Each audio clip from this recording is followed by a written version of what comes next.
Lambert, Rudy from the Monster Squad, and you're listening to Too Opinionated. Hello everyone, this is Mike with a special episode of Too Opinionated. Special!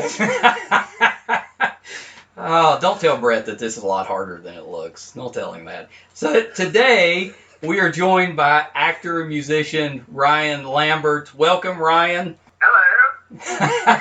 And we're also joined by a special guest host. So normally we would have Brett doing this opening, and I would be berating him the entire time he's Mercilessly. doing it. Mercilessly. Yeah. So a lot harder than it looks. But Brett had to have the day off, so we have brought in Dennis the Panda Kalps to sit in. Welcome, Dennis. Thank you.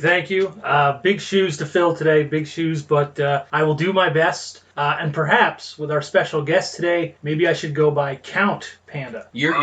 You're already off to a rocky start. All right, listen.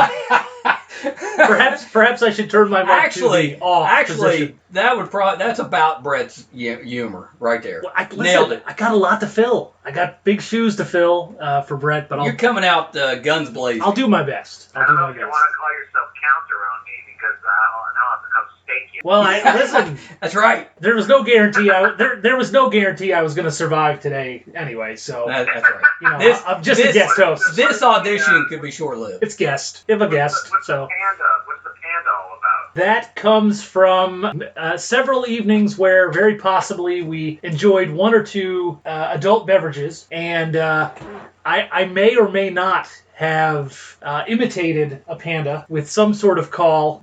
It was obviously nothing like a panda, but that's a nickname that apparently just has stuck for ever for a since while. that night. I can't see a panda, and that's the call I hear. I have no idea what a panda sounds like. True. But I'm assuming it sounds like whatever that noise you were making that night. Well, and then we also found there's these videos online where the panda cheese. You can't say nobody Can't says say no to panda. Nobody says no to panda. You know, Right. I think it's like an Arabic even commercial. I think. is Yeah. Who does it? But they're hilarious, and it's the panda just throwing everything out of the way.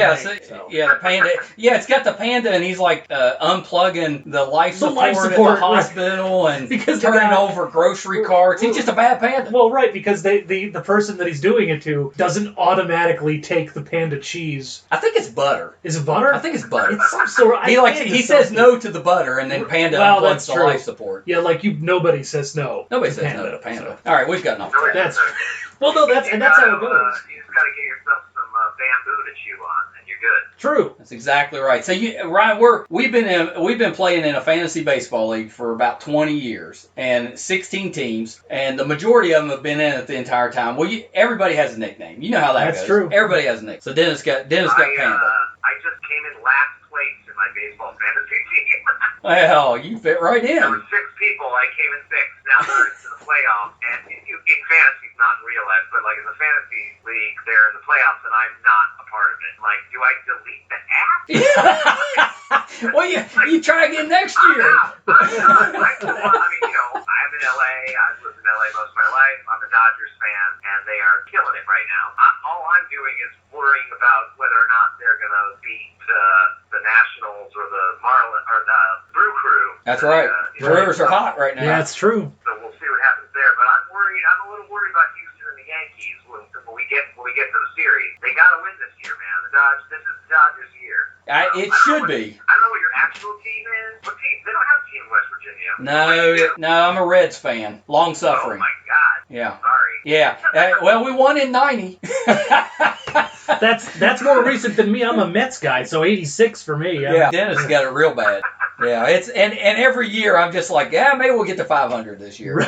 Hadn't happened. Well, the Mets were close. They played into the last week with a chance. They had a good year. Yeah, well. Okay, yeah. here's a. I'm still hearing Darryl. Oh, Strawberry? Yeah, that's about the last time the Mets were good. Was Yeah. they had Darryl. So. Well, I was a big Red Machine fan, so Joe Morgan was my guy back in the mid '70s. That's a good guy. That's a good guy. So Ryan, I'm curious you've had such a long career with acting. How did you get into that? What made you decide I'm going to be an actor, especially at a young age? Well, when I kind of started in school. I was in like the chorus, and like I just liked singing and performing in front of people.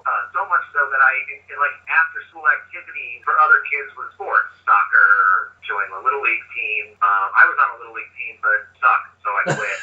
And then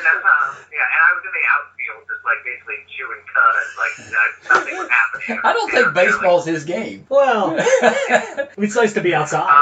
Right. So after school, I would go to this theater group called Bill Edwards on Stage Kids, and it was just musical comedy. It was all like theater plays and things. We did 2 shows a year, and that's what I did when I was a little kid. I took tap dancing lessons and another various things. We'd sit around a piano, and I'd take vocal lessons, and I was just basically honing what I wanted to do. My craft. I believe it was 1981. My mom took me to see E.T. Nice. And I think we watched it like 3 or 4 times, like in a week. Well, that was back when those movies were in the theater for like months. Oh yeah, they were in theaters for forever. I saw it at the Cinerama Dome here in Hollywood, one of the most amazing theaters in the world. So but I looked up I kept looking up at the screen and watching Henry Thomas, and I think it was the first time I ever realized that like I understood that he wasn't Elliot, that he was acting as Elliot. I started to feel like, he's my age. I think we're the exact. Sorry, there's a fire engine going by outside. I started to realize that. I live in a big bad city. Of course. I turned to my mom. I think after one of the screenings, I said, I think I can do that. I want to do that. I already perform on stage and I sing in front of people. I think maybe I want to, audition for stuff. And so we found what they call cattle calls. There was a cattle call for a children's program that actually had to do with singing. Right. And I went on the audition, and then I got what's called a callback. So I went back again, and I think I went back like 3 or 4 times. And I was sitting in science class in junior high, and I got a note from the office. A kid came to the office came to the classroom and said, Ryan Lambert's wanted in the office. And I was like, oh, fuck. What the hell did I do now? I was always getting in trouble. So, I would sing in the principal's office a lot of the times. But they called me in, and I went to the office. My mom was standing there. And I was like, oh, God, now what did I really do? Like, I'm in trouble. And my mom said, I have to take you out of school right now because you've got that part. And I was like, what? She's like, you got the TV show. I have to take you to the studio right now for a wardrobe fitting. And I was like, what the hell are you talking about? And she's like, yeah. And that was it. It was Kids Incorporated. And I did that, that series for like 4 years, 5 years, I think. Yeah, that series had a long run. First audition I ever went on. Yeah, that's and I got it. Yeah, that's amazing. So what happens after that is that then I got an agent, because I was on TV shows. They had to negotiate contracts. So I went with this agency, and they kept sending me out on parts for other things, and I kept getting them. I was like, what the heck's happening here? Like, this is intense. That's what you want, though. My whole life, my whole family life was turned on its ear. It was crazy. My mom, we had to get up at like 5 in the morning to get to the set every day, and it was a grueling schedule every week. We did 3 episodes a week of Kids Incorporated, and then I was getting little smaller guest starring roles on other really lame sitcoms like Silver Spoons and Webster and things like that. Hey, and Aaron Gray is the best. That's I would have killed to be on Silver Spoons just to hang out with her. She was a big crush of mine back then. Oh, don't even get me started with Aaron. Like, forget. I mean, here I was like 15, and I was like, hey, baby. Yeah, exactly. Yeah, I think Silver Spoons was after Buck Rogers. I think she was. That's where I saw her first was Buck Rogers. But. Oh yeah. Oh my God, glued to the TV was Buck Rogers. Like, and mostly because of her. I'm like, oh my God, this is like the dream woman. Like, and I got to work with her, and she was super nice to me. She was very sweet. She's like, oh, you're so sweet. I'm like, that's not what I want to hear. That's right. Not at 15. I want to hear you're a little hottie, and I want you. Oh, that's great. Dennis is Kids Incorporated was more in his wheelhouse because I'm a couple years older than you, but so I knew it was on, but I didn't watch it until later. Then I caught some of it later. But Dennis, that was probably right when you were growing up. The thing about that show is I tried for years, and then because I did a Monster Squad, and then I did a few other films after that, and then I started 19, I think, and I was like, you know what? I am not into this anymore. There was a few roles that I went up for, and I got them, and I'm not going to name them because I don't want to like hurt the actor that actually got it. But I signed contracts, and then like weird things happened. Like the director had a heart attack, and then they got a new director. He wanted to like reshoot the all the test shots and things like that. And I was like, I thought I already like had my bags packed by the door, and we were going to. Well, I'll say the one I'm talking about. I had my bags packed, and I was ready to go. And yeah, the director, his name was Stuart Gordon, and he had a heart attack, and they wouldn't let him do the films. They got a new director, and when I was on the cover of the script said it was called Grounded. I got it, and I was on my way to I was on my way to Mexico City. We were shooting in Mexico City, right. And I told them when they wanted to redo everything, I told them to go fuck themselves. Like, no, I already got this, and I'm pissed off, and I don't want to audition again for a new director. And then they went on and made the movie, and they wound up changing the name of it to Honey, I Shrunk the Kids. Oh dear. Well, that's a great story though. Yeah. I mean, but yeah. So because we usually ask that because there's usually that one movie or project that an actor, everybody seems to have one that for whatever reason they had the role but didn't take it or something like your situation, they didn't get it, but it turns out to be a big hit. Absolutely, always. I mean, and I'd go into these auditions and everyone I knew was there. Everyone. I mean, you know these people too. Like, Corey Feldman was sitting there, and Stephen Dorff was always there, and Christian Slater was always sitting there. We'd always go, all right, which one of us is going to get this thing? Because we knew. And for some crazy reason, Christian Slater always screwed me over. Slater. He'd be like, oh, we're going to go with Christian Slater. I'm like, okay, great. I mean, it was Pump Up the Volume. It was this movie called Tucker with Jeff Daniels, and directed by Francis Ford Coppola. Like, I read for him, and then they were like, it was down to me and Christian, and they were like, we're gonna go with Christian. I was like, God damn it!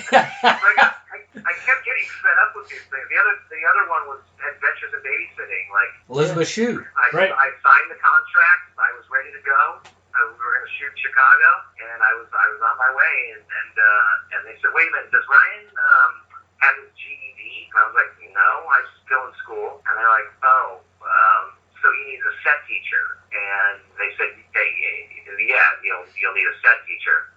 And then they said, all right, well, we're going to go with Keith Coogan because he's emancipated. And I was like, that's the only reason I'm not doing it. That's terrible.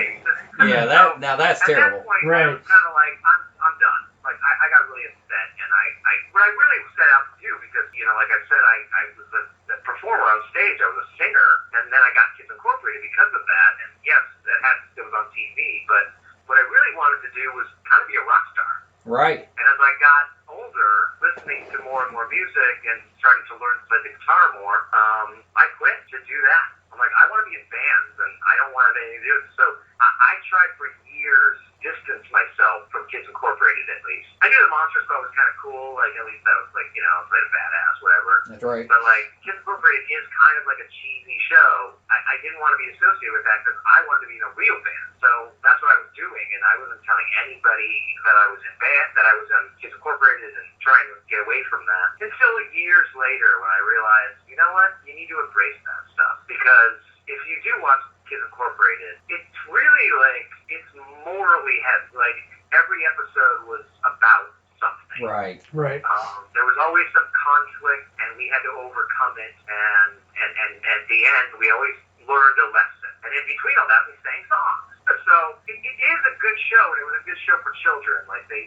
learned a lot. I always hear stories like, oh my God, you saved my life. I watched that one episode where you did this, and da-da-da, and now I don't feel that way anymore. So, sometimes you just got to embrace your past. Yeah, that's exactly right. And yeah, I just watched today the your intro episode to Kids Incorporated. So that was, oh Lord, yeah, that was pretty. New Kid in Town. That was it. It was like the season 2 premiere. Yeah, that was pretty good stuff. It was funny because when we did the table read, like our first table read of the first episode, and I was the new kid because they had already done one season, and everybody, all the other kids were kind of looking at me like, who the hell is this dude? Like, this is bullshit. Like, we don't want to act with this person. And my name in the script was Eddie. Right. She kept calling me Ryan during the read. She kept saying Ryan, and the producer's like, Stacey, his name's Eddie on the show. His real name is Ryan. And she could never get it right. She always just kept calling me Ryan. And she didn't get it because she was like, but that's his name. Because her name was Stacey on the show. Right. Renee's name was Renee on the show. So she was like, I don't understand why his name is Eddie. And then they just said, oh, God, this is ridiculous. Fuck it. His name is Ryan.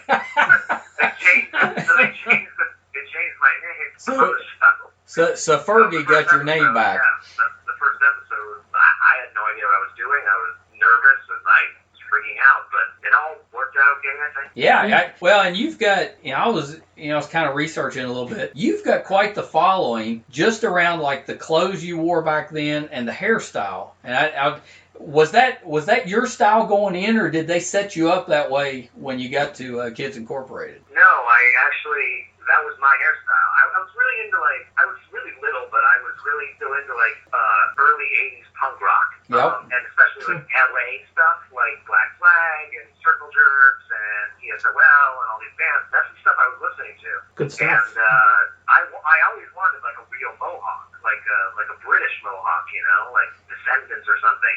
And my mom would never let me shave the sides of my head, but I was like, well, at least I'm going to spike up the middle. So that's how that happened. And it was bizarre because people always commented on that when I was little. They're like, this is I don't know if I was a trendsetter, but all those teen magazines and stuff, I do these photo shoots, and no one liked me in those things. They were all very all-American. It was either me or Duran Duran, and they were, or something. But then after a while, I started noticing that other child actors started biking their hair up in these teen magazines, and I'm like, I think they're copying me. And it was kind of weird. I'm like, maybe I was kind of a little bit of a trendsetter in that regard. It was like Rachel on Friends. You had the Ryan. I had the Ryan hair. Give me the Ryan. Yeah. That's pretty good. And the clothes, of course, weren't me. That was, they put me in wardrobe. I don't think I'd ever wear a sequin jacket outside of Right. But that was the deal, and that's how they dressed us. But I usually just wore a jean jacket or something outside of all that stuff, and just kind of chilled. And then the Beastie Boys happened. Oh boy. And they became my idol, and I started dressing like them. So that was my personal style, and I tried to work it into the show, and they're like, no. Well, you had good models in that regard. Yeah, right? Beastie Boys. Beastie Boys. Good stuff. Good stuff. Oh yeah.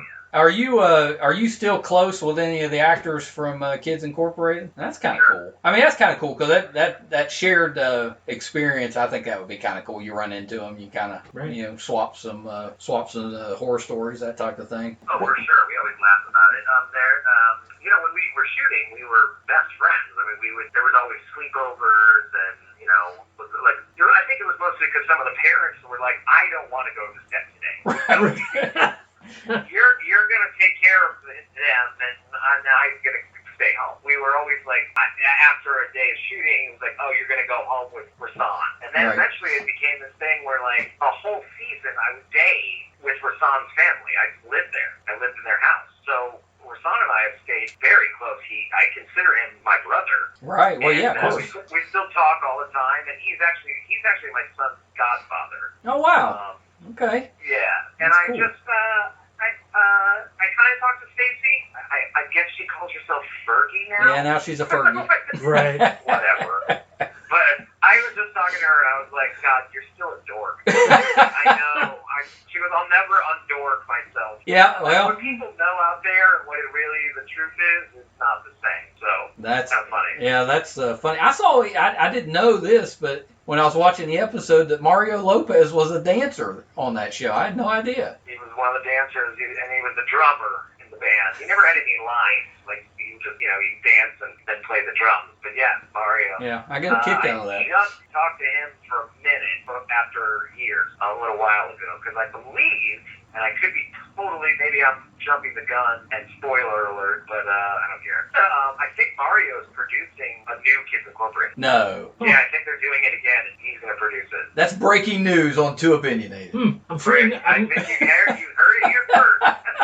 I am freeing up my Saturday mornings. That's right. Hopefully that's when they show it, but I will free it up immediately because that was in my wheelhouse. Buy your You're favorite correct. box of cereal and get ready. Cocoa Krispies. I'll just play the lead grandfather. Well, that's what you do on those shows, right? You have to come back and you're like a teacher or you own the building Right. that they're singing in now. Right. Has to be something like They're like, tell them how it is, like, back in my day. that. Hey, so, we listened to some of your band's music. Really good. Oh, there was one of my bands in San Francisco, Elephone, was sort of kind of a big deal within the city. Right. And we made a bunch of records, and we toured, and we played live, twice a month, and that was my life forever. I mean, that's just kind of, I've done that longer than I was an actor. Yeah, and, well, I think I started acting when I was 13, and I stopped when I was 19. yeah, it was. Emily loved Elephone. I liked your other one better. Was that Kill Moi, right? Is it Kill Moi? Oh, Kill Moi, yeah, Yeah. that was my last band. Yeah. I liked several of the songs there. That was more to my liking. But Emily loved Elephone because we watched one where it had like a video on YouTube. We were Right. both of them really good. You've got kind of a unique voice when you sing, and you're pretty talented with that. Yep. Why, thank you. Yeah.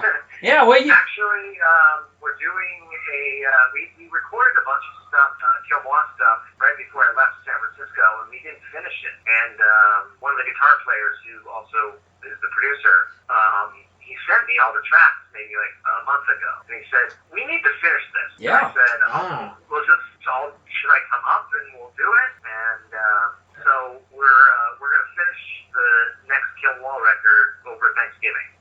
That sounds like more breaking. Yeah. It's more breaking news. breaking news. More breaking news.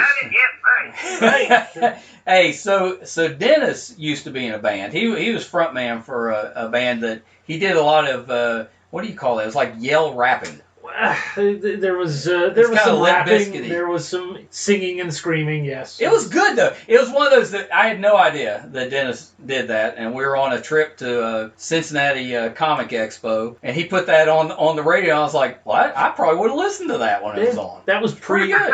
That was pre-Panda. Yeah, Panda time it was. in my life, but it's kind of angry guy music. It was good. I did have long hair. I occasionally spiked it up, not right here level, but it was. I did different things.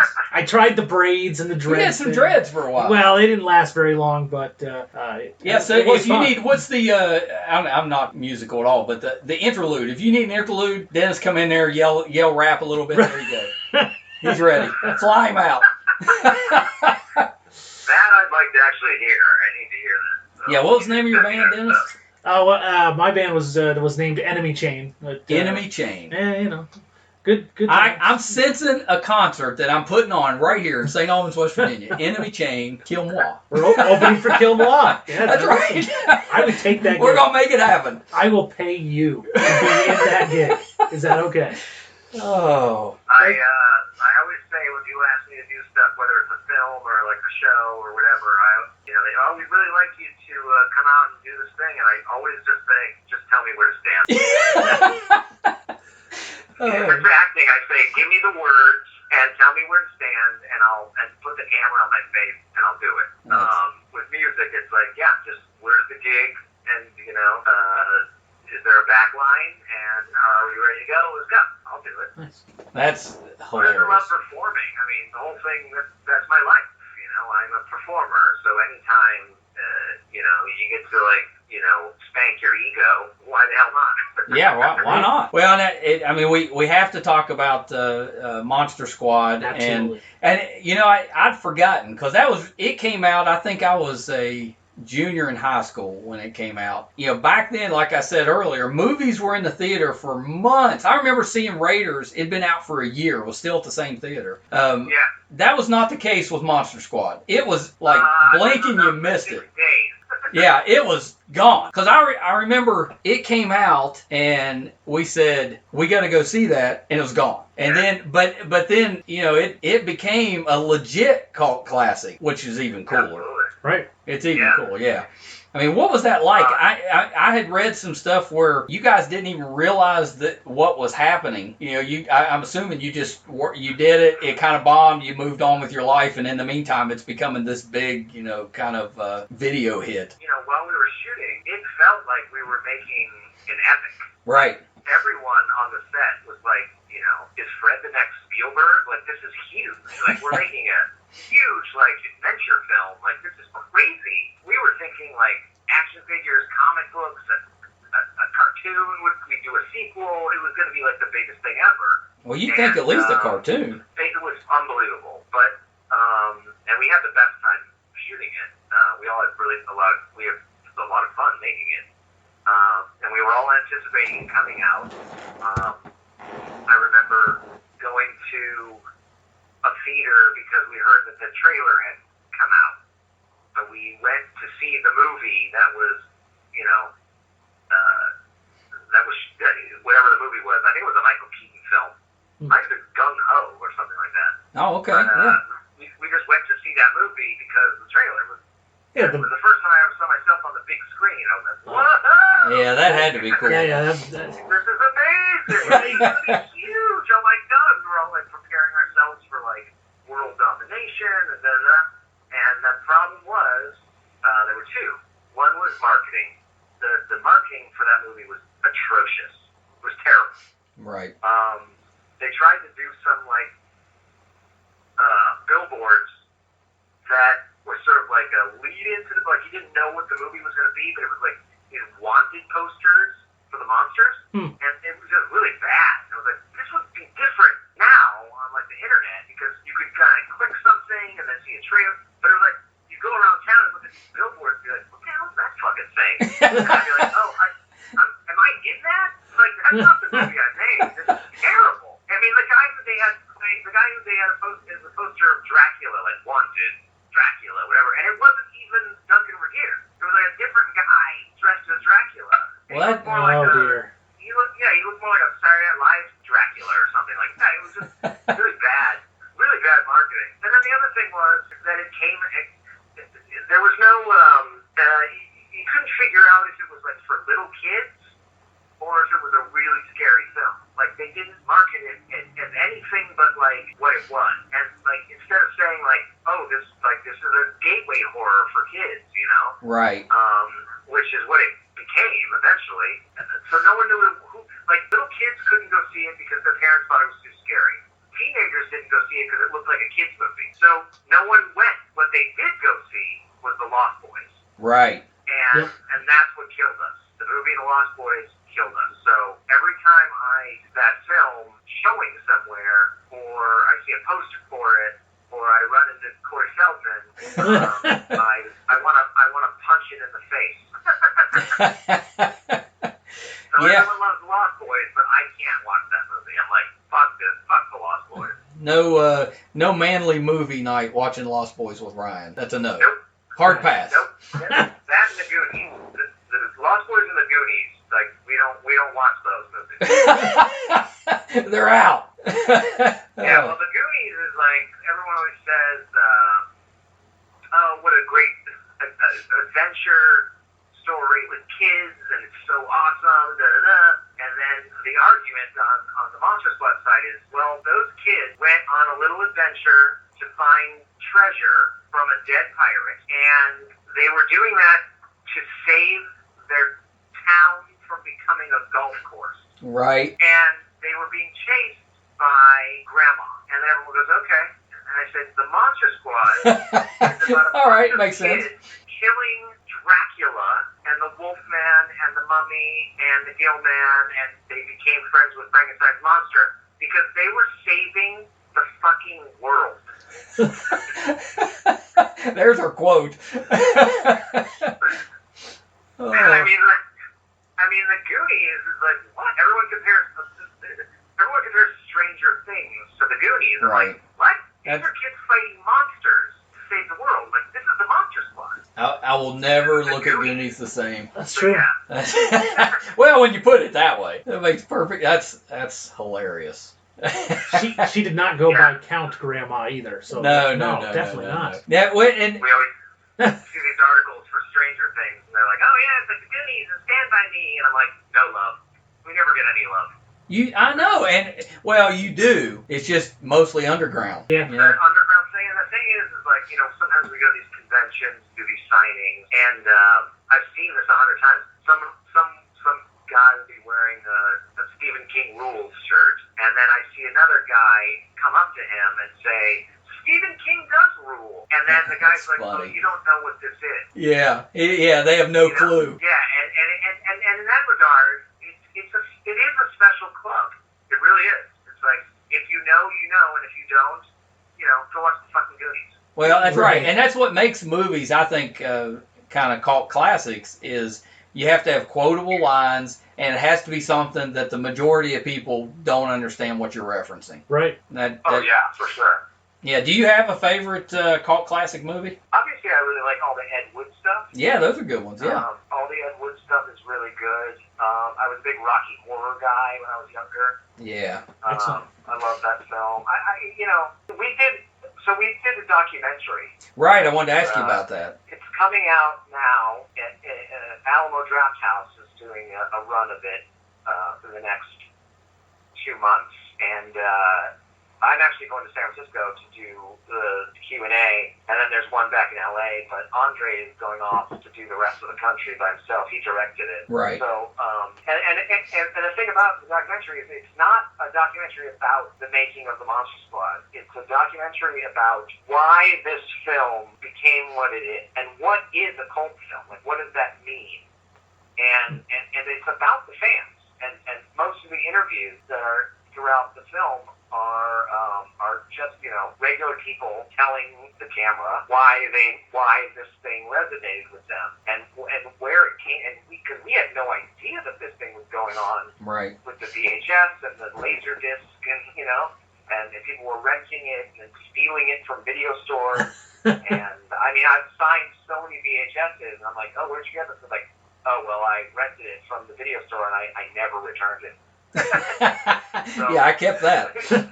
There's this passionate cult following about it, but what is a cult film? So your question is like, what are my favorite cult films? But like, Seth Green is in the film, and he said something interesting. He said, I think a cult film is just something that a group of people love, that they feel attached to in like a small group of people. That's good. Yeah. And it lives on in their hearts, and it's never ever going to be anything other than that. And people feel like it's theirs, like it's like they own it. And it's not like when you go to these conventions and everyone's wearing a T-shirt with Michael Myers or Jason or Freddy on it. It's like, yeah, we all know that stuff. But if you're wearing a Monster Squad T-shirt, it's like, what the hell is that?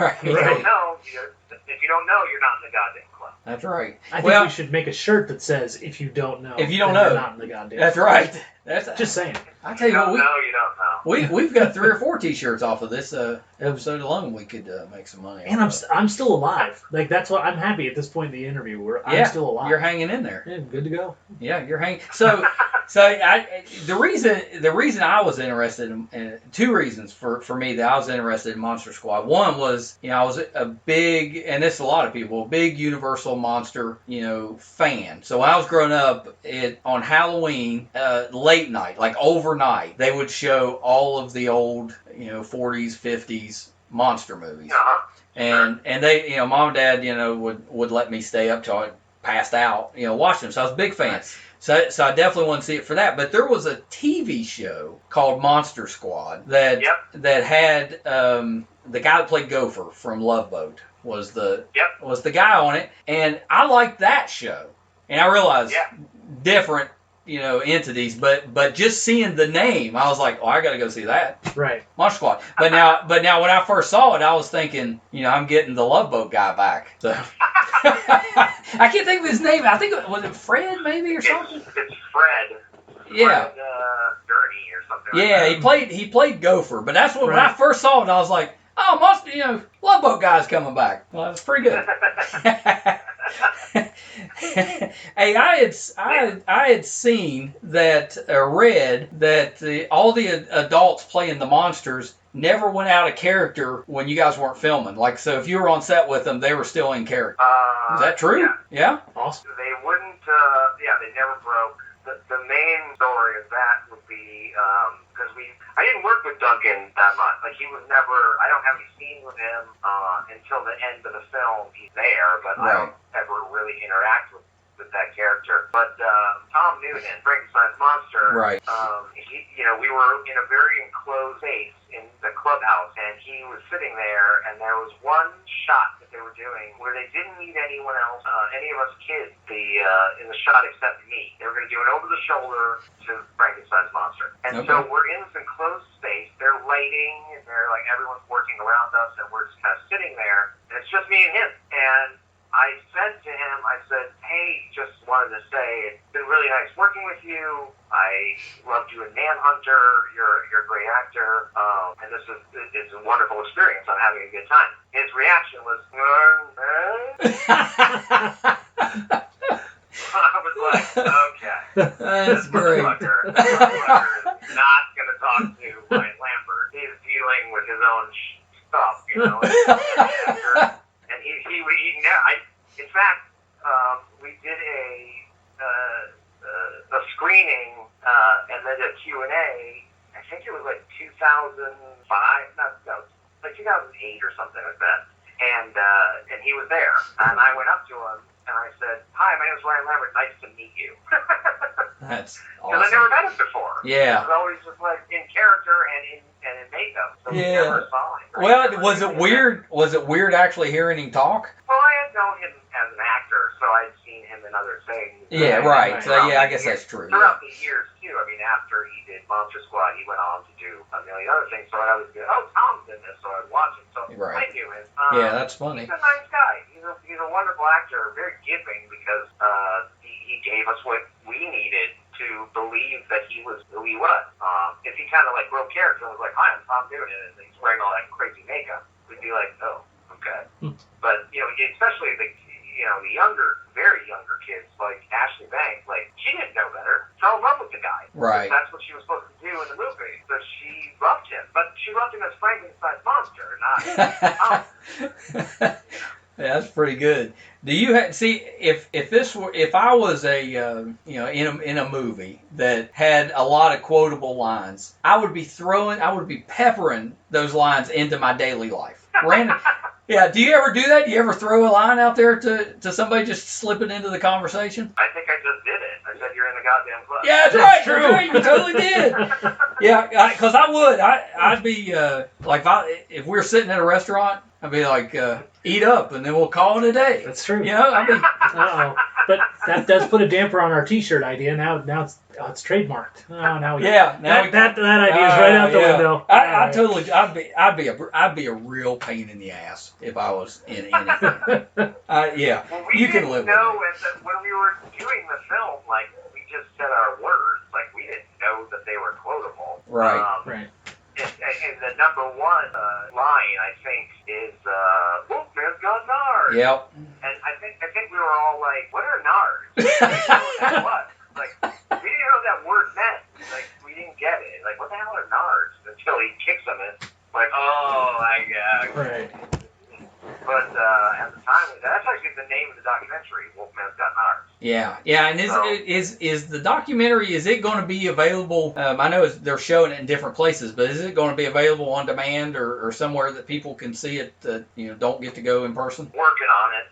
There'll definitely be a Blu-ray. Yeah, that's awesome. It's just something where the fans can get to it.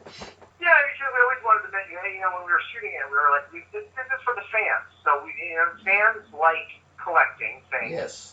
And having like the Blu-rays on their shelf, you can look at it like your wonderful collection, and they want that. So I don't think it would be keeping in line with what it is if it was just on Netflix or Hulu or something. I think it's something which I think it will be. I think it's gonna have a run on I'm one sure of the it will. services. Yeah, but that's I great. think for the most part, I think people want the actual physical copy of it because actually right now they're editing all the bonus features. Oh, so there's a lot of stuff that we shot out there on the road that really didn't belong in the film, but it'll be funny to watch when you see all those bonus features because there's some funny stuff. Yeah, I'm anxious to see it. Yeah, we stayed in a haunted house in, Nice. I don't even know where we were, somewhere in Texas. We were staying in this haunted house, and there was things going on in my room, and I was freaking out, and I had like the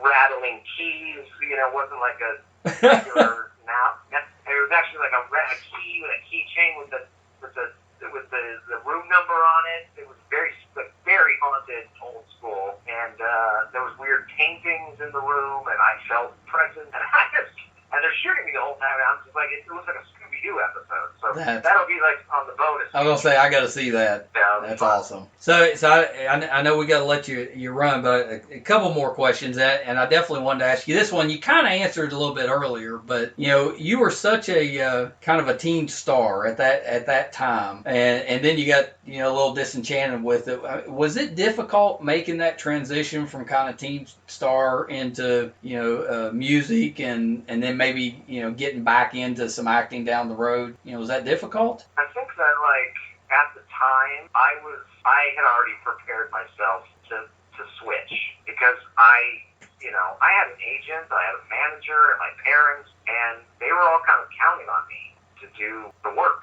And when I quit, I think it was harder on them. Right. Because they were like, what the hell are you doing? You're about to work with Jack Nicholson. And I was like, I still want to. I want to. So I was excited. I was like, oh my God, I'm done with all that. I'm in a band now, and I'm going to do shows. And that's awesome.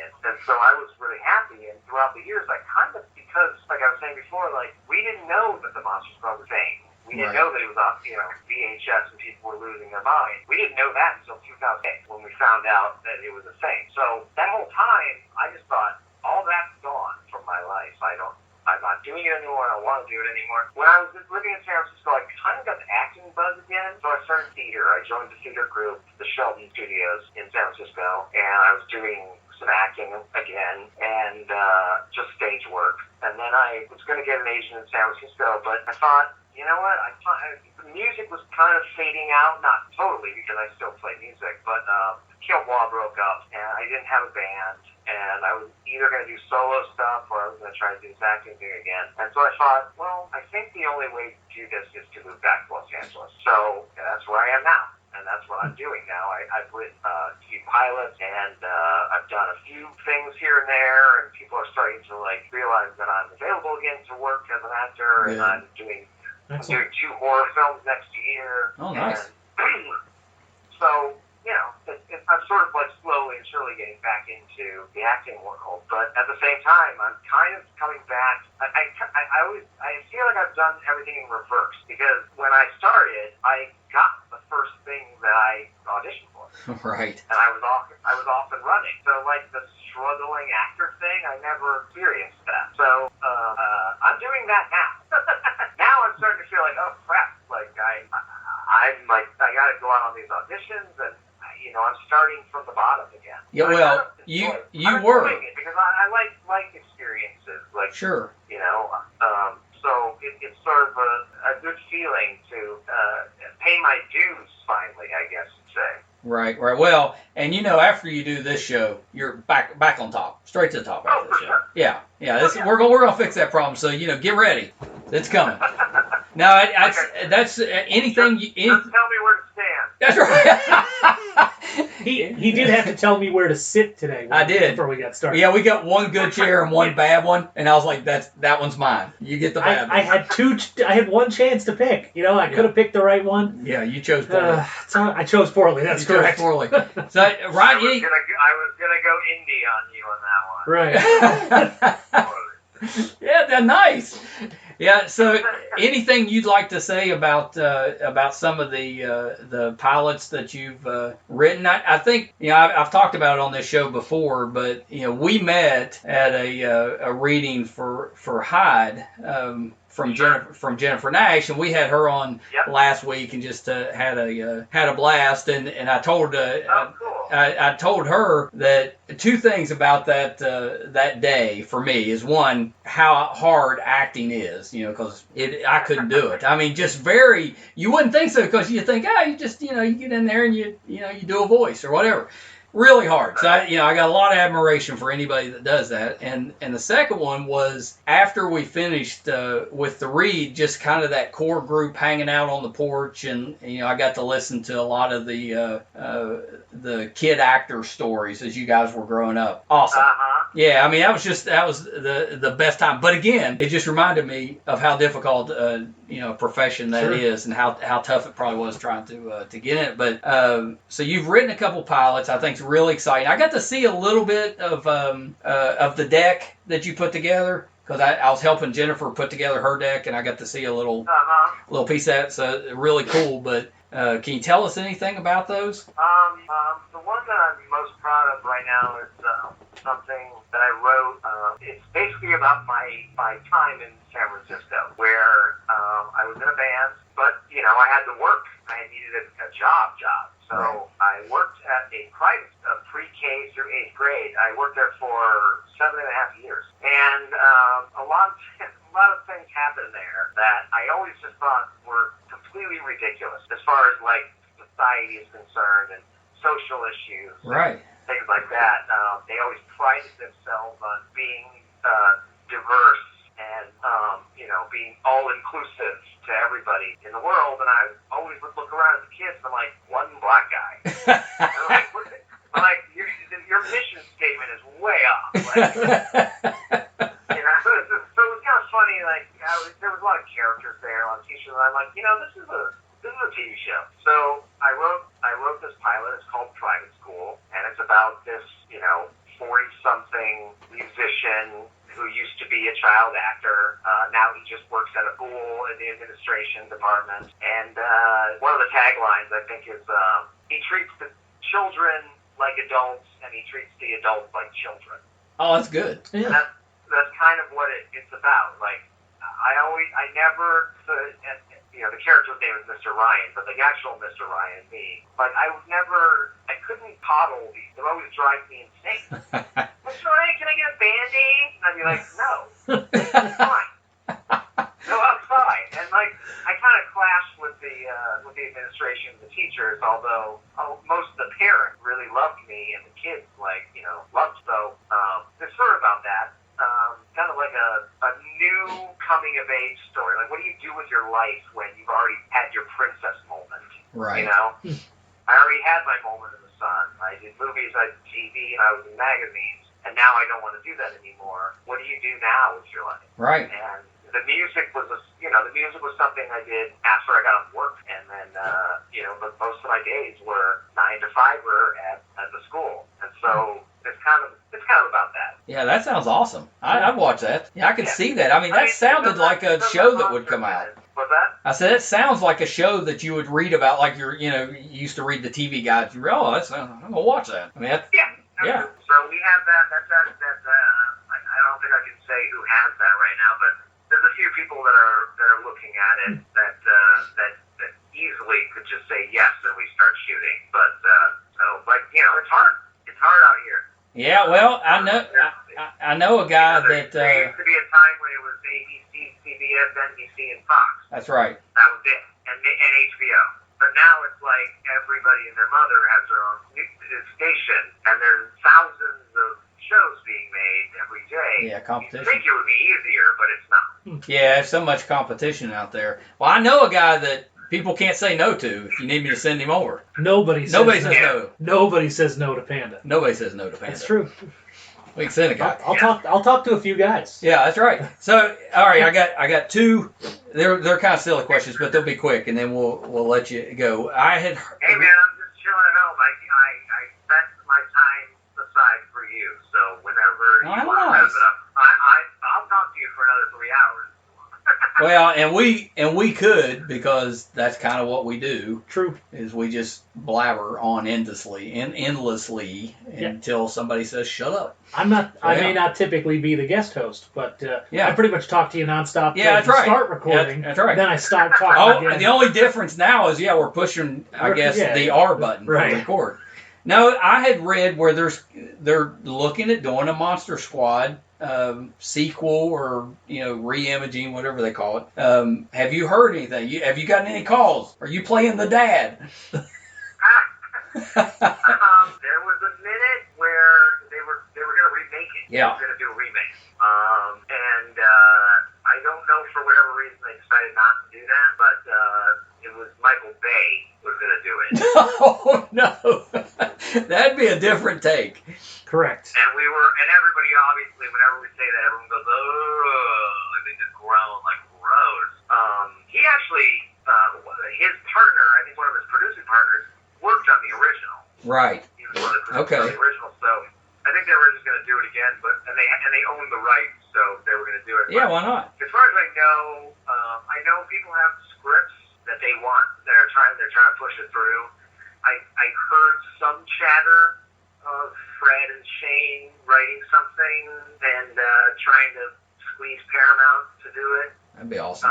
But other than that, I think there was a TV show at some point that they were going to do, but I have not gotten the call yet, so I do not know anything. We're holding out. It's coming. We had Shane Obadinsky from Sandlot was on a couple weeks ago, and he had retired from acting and was running a pizza place in Tampa for years. Oh, cool. I mean, years. Yeah. And he got the call.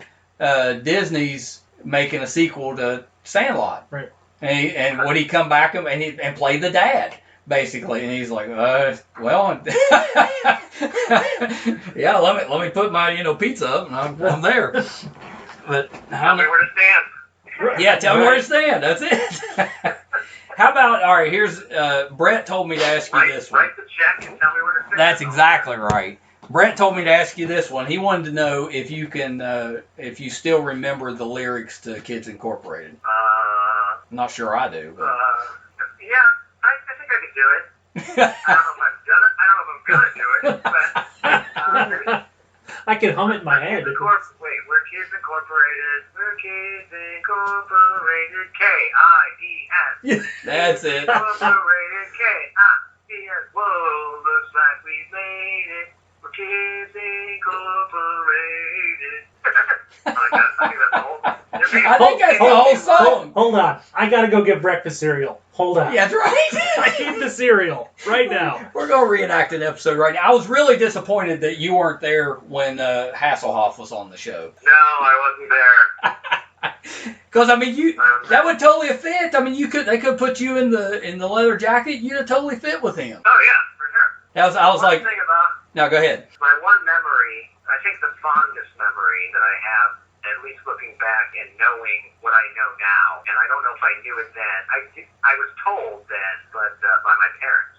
But an actress named Gwen Verdon played my grandmother. She was, in her heyday, one of the most famous Broadway stars. She did Sweet Charity. She did the Dan Yankees. She was Lola. She was insanely famous, and she was married to Bob Fosse. I don't know if you know. Oh yeah, Bob Fosse. Yep. Yeah, they were a couple, and they just did FX did a TV series called Fosse. Yes, they did. Yeah, they did. Michelle Williams. Yeah. Played her, and she just won an Emmy for playing Gwen Verdon.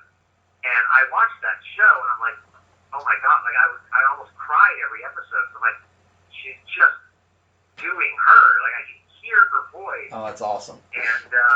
And my mom always says, because there's a scene that we did where I'm dancing with her. And she's like, do you even understand that you danced with Gwen Verdon? I mean, you might as well have said I danced with, Fred Astaire. Like, it's just so crazy to know that was part of my life. That's amazing. You watch it. That is like, awesome. it's there. I can prove it. Yeah, that's amazing. That's a great story. And well, you had no idea. Fuck David Hasselhoff. I wasn't with That's right. What was I thinking? The Hoff out. I had seen. Was that video where he was like eating a sandwich, wasted on the floor? Remember that? Yes. Yes. I mean, he's he was eating like fast food burger or something or whatever. And on just the floor. yeah. Totally wasted out of his mind. Yeah, he's a little bit of a mess. He's out. He's out. He's big in Germany though. No. They love him in Germany. He's oh huge. yeah, we all know that. Huge Right. in Germany. He's saying at the Berlin Wall coming down. Yeah, he's huge in Germany. I saw that Duncan from Monster Squad actually beat out Liam Neeson for the role of Dracula. That is true, but Liam Neeson was still in the movie. Oh, he was. Where was he in the movie? They cut it. I don't think Okay. they ever even shot it, but he was on the set, and they were shooting something that had to do with he was playing Dracula, but like as someone else, and then they were like ripping his face off, and then it was going to be Duncan, like he was trying to trick us or something. He was just a regular guy, and then like they looked in the mirror or something, and it was just a floating head. It was just like a mask. It was just a mask of him. I think there was like for timing, they just said we're not going to do this. You just cut it. So Well, Liam Neeson was supposed to be in it. Yeah, he was pretty unknown then. I think the first thing I ever saw him in, speaking of cult classics, was Crawl. He was one of the bad guys. Yeah, he was one of the bad guys in Crawl. And Excalibur. Oh, Excalibur's such a good movie. I completely forgot that he was in Excalibur. Yeah, that was probably the first one I'd seen, was Excalibur, because Patrick Stewart was in that one too. Patrick, yeah. Are you the baby? What were you saying? Yeah, Are you the father of the baby? That's it. Yeah, that's it. I love that movie, and it was one of those, along with like Cat People and some of those that I had to sneak to watch because I was too young really to be watching a movie with some of that stuff. But it was on HBO. You sneak down and you watch it. Watch it on HBO. Well, Monster Squad was on HBO too. And HBO was the first one to kind of like kick off the Monster Squad cult thing, because once it hit HBO, like people watched it every day. It was on all the time, because at that time HBO didn't have many films that they were showing. They would just loop a million different things. That's Excalibur being one of them. And Monster Squad was in there, and that's where a lot of people first saw it. I saw it on HBO. That's the first, and I started renting it on video. So that's how that whole cult thing happened. But Excalibur, I think Excalibur was one of the first movies where I was like, ooh, boobies. Well, I know it was for me, and which is why I kept wanting to watch it. I snuck into Fast Times at Ridgemont High, and to this day, I still can't get over my crush on Jennifer Jason Leigh. Well, I was always a Stacey girl. I was Phoebe Cates. Stacey was always my girl. Yeah, I was Phoebe Cates all the way. Yeah, I could see it, but like I was, for some reason, Jennifer Jason Leigh I was always like, she's really hot. Phoebe was almost like too hot. It was like almost over the top. I was like, gosh, she's way out of my league. I think I could get, because like she was in love with Rat, which is my mother's baby. Oh, really? I'm like, this little Jew guy that went to the movie theater, that's me. I can get that girl. That's awesome. Yeah, and she was so pretty back then. Still is. I mean, she's I don't know. She's got to be 60 if I'm 50. That sounds about right. Yeah. Hateful Eight. She's so good in Hateful Eight. She was good in Hateful Eight. I always love her. I always watch. If she's in something, I watch it. Yeah, that's awesome. Yeah, Fast Times was another one that I saw it at the theater, but it was one I had to sneak into to see. My parents took me to the Animal House when it first came out. My parents are like super liberal. Yeah, Animal House. They don't care about like me seeing, nudity or whatever. But that scene when John Belushi climbs up the ladder and she like whips her bra off, and I was like, kaboom! I'm in. That's funny. That look on his face where he's just frozen and then falls away. Great. Yeah, that's good stuff. That's actually one of my favorites as well. All right, well, Ryan, I guess we should probably wrap it up. Because we'd spend all night talking to you, and it'd be awesome, but then I'd be in trouble. We'll do a part 2 soon or something, maybe. Well, we have to. We have to have you back, and we have to, delve into whatever you're working on currently, especially if your stuff ends up getting picked up, you got to come back and talk about that. Oh, for sure.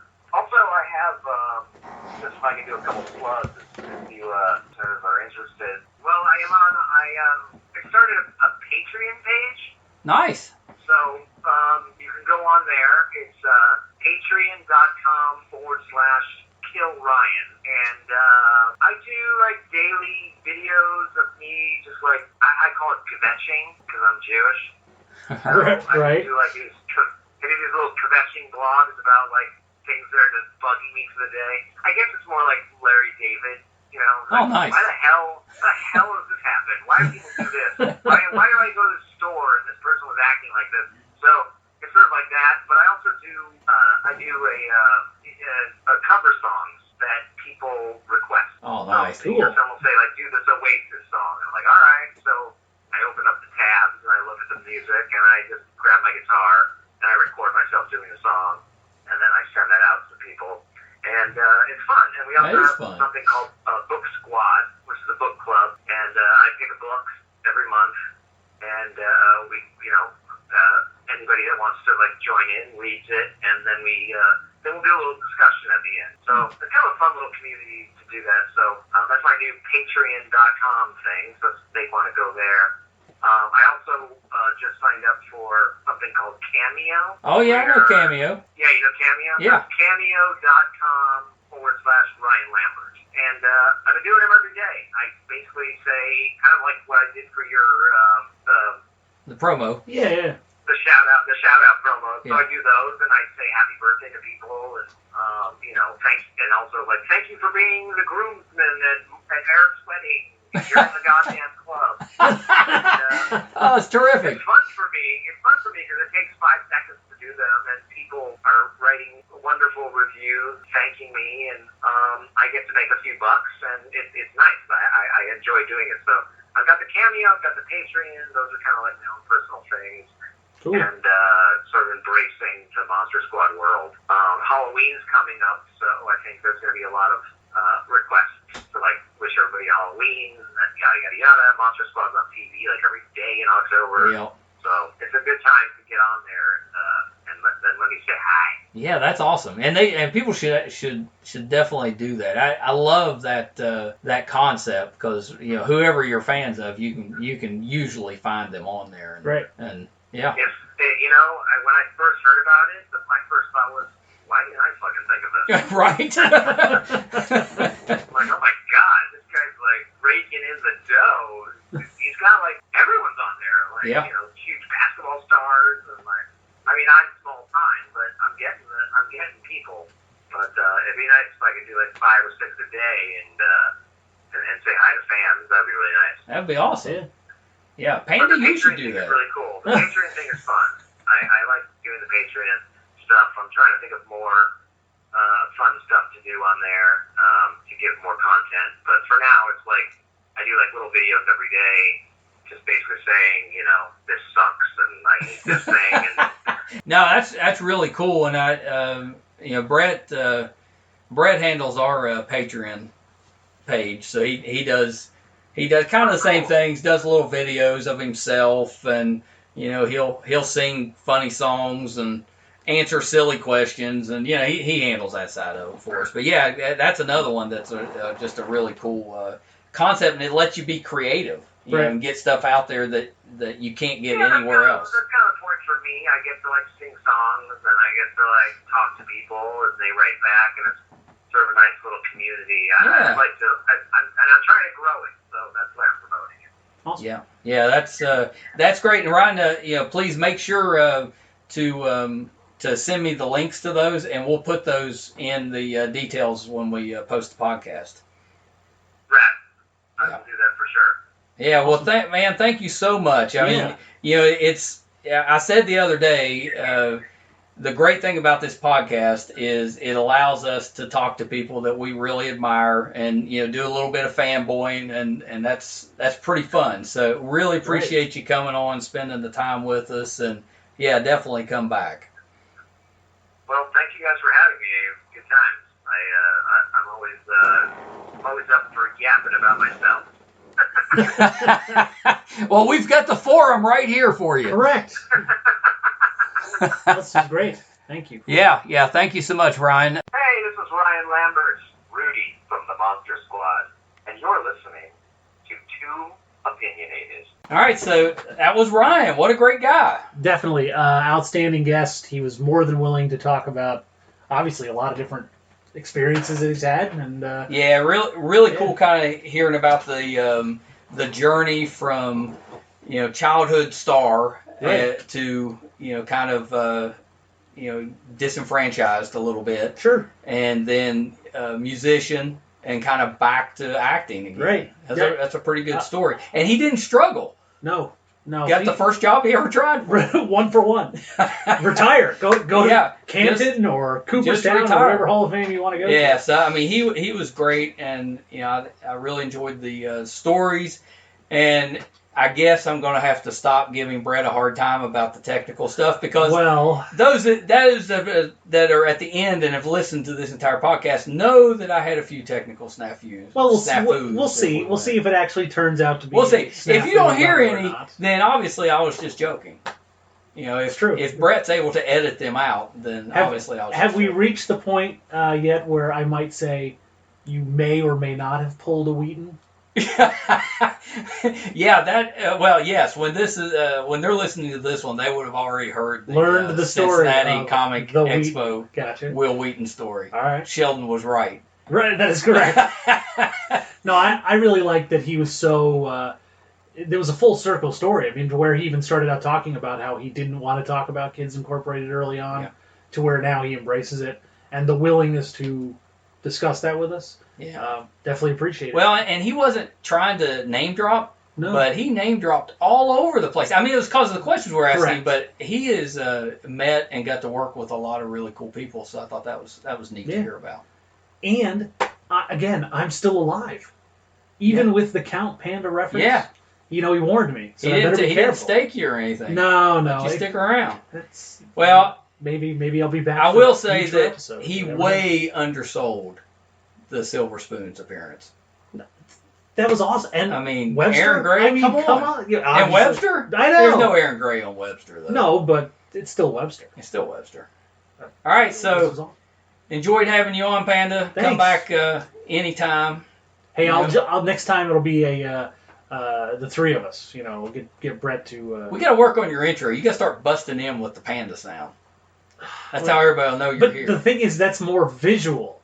So for those of you watching on YouTube, I turned to the camera and there's no camera. Yeah, we don't have this one for YouTube, but we do YouTube episodes. I know that's true. That was my way of segueing for you to talk about that. You could plug your own YouTube channel. Well, yeah, so Brett's not on here, so you can catch us on YouTube. We place our unedited videos on MeisterCon Pod. You can find us on Facebook under MeisterCon. And you can find us on our website under meistercon.com, where you can listen to the podcast. You can check out what's going on the MeisterCon Facebook page, and a lot of other in progress work. Did I not just hear about the exceeding 50,000 followers on Facebook? Amazing, amazing. It's we're hot right now. I'm somewhere in like the first 100 too. Yeah, so it took 6 years. We got to 50,000. Pretty proud of that. Yeah, the reach, our reach now is closing in on 6 million, if you can believe that. Now it's time to get on board. Brett, listen. Don't miss out. Don't miss this trip. Brett, I know we got to go, but Brett did an episode of Too Spooky with his cousins. And they're basically on there. So the episode was supposed to be about time travel. What it ended up being about was they made fun of all of Dad's catchphrases. That was the episode. And so I always say, Too Opinionated is your next obsession, right? Right. That's my catch line. They beat that to death. I mean, absolutely, they hate that. So now I don't know if I'm mad and just want to stop saying it, or if I'm mad and want to say it more. Well, might I recommend, and possibly slightly modified from our interview today, but maybe something about, are you in the club? Are you in the club? A little modified for the PG rated. Well, yeah. Perhaps, so he dropped a few in there. We'll warn people about superstars. That, that's right. He can do what he wants. That's true. That's Rudy. And you told him. Now that he's on MeisterCon, he'll be back on top. That's right. He was kind of lamenting the fact that he didn't have to struggle at the beginning, but now he's having to struggle a little bit. And so we told him, as soon as it's over, he's back on top. Listen, I'm gonna be hard pressed to get out of your house here today without the paparazzi taking my picture. What Brett is going to love to edit this hour-and-a-half episode that was supposed to run 30 minutes. You're welcome, Brett. But it was worth it. Show up. Do the show. I even yelled when your dad tried to intro. Come on, man. I know. And you nailed it. And I didn't get messed up. I just kept on going. You did keep going. He can learn from that. True. All right, thank you, everybody. We'll be back. What's Brett always say at the end? You listen to this. What's he say? Same Brett time. Same Brett channel. Right. Thanks Bye, for having everybody. me. Appreciate it. Yeah, thanks for coming. Bye.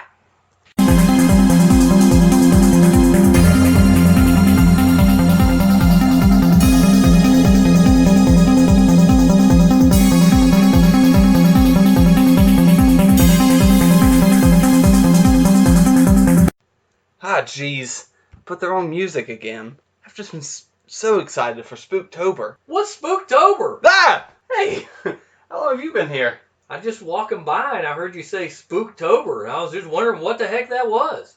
Well, if you must know, do you know our show Too Spooky? Too Spooky, that's my favorite show. And what a show. And do you know about October being the spookiest month of the year? What? Yeah. So, yeah. Yeah, man. No. Give me That's a Kwanzaa. spook in a Jamaican accent. Oh. Oh, no, that's terrible. I'm sorry. Yeah, man. Too spooky. So Too Spooky. That was good. Yeah. You're the worst. It's really nice to see you. Thank you for being here. Hey, what's Too Spooky? Well, No, what's Spooktober? Well, Spooktober is this month of October. And guess what? What? We got gifts and we got surprises for this. Check out Too Spooky to see. Let me ask you something. Do you want to start over? No. All right, so what do we have to look forward to on Too Spooky during Spooktober? It's a surprise, but stay focused. So should we strap on our I'm having protein a- packs? No, I'm it's not having- protein packs. It's proton packs. I'm having an absolute blast. All right, how about let me try that take again. Should we strap on our protein packs? Damn! Let me try that again. Oh my god. Should we strap on our protein? Oh damn! Hold on, I'm gonna get it. Yeah, take your time. Take 4. Take 4. Actually, Should we strap on our proton packs? talk about yeah. Why should we strap on our proton packs, Because it's Brett? Spooktober, bitch! You're killing me. Anyway, check it out. Stay. Are things going to go bump in the night? I think maybe. Ooh, spooky. Are we going to hear your Tarzan yell? Ah, that's a little. Yeah. If I'm giving too much away, Don't tell your friends. spoilers. This is so good. This is terrible. Anyway, say spooky, my friends. This is the worst thing we've ever Not for me. done. Stay spooky, my friends. And Can you help me get this protein off of me? Yeah, sorry. Is it still chocolate? No, it's bacon. Bacon. Oh, that's disgusting. All right, you got it? No, yeah, I was missing something. I do. Our first. Do you and Boom! Hey. Is that what you were missing? No. Oh. Do you You know really popped my bee on that You one. did. Thank God we got a pop filter. Yeah. Guess what? What? Do you know when Spooktober's beginning? When? Not the 1st, the 10th. It's beginning the 10th? Well, is that next Thursday? Yeah, it's next Thursday. The 10th. Whoa! Spooky. Boom! Yeah, fun fact about 10, spookiest number there is. Why? Bye.